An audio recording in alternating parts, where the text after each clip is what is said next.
Hey there, InstaFam. Welcome back to AnHome channel, where we unravel the mysteries of social media, one post at a time.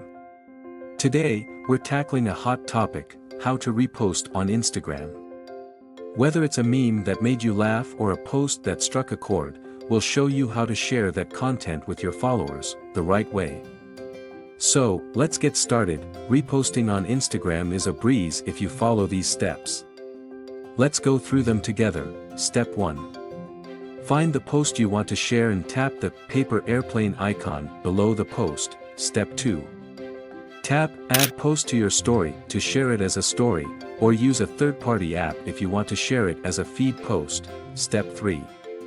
If you're sharing to your story, you can now customize it with text, stickers, or drawings. Step 4.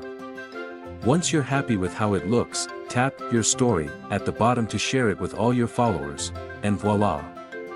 You've just reposted content to your Instagram story. Remember, always get permission from the original poster and give them proper credit.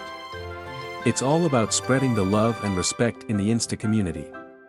Happy reposting!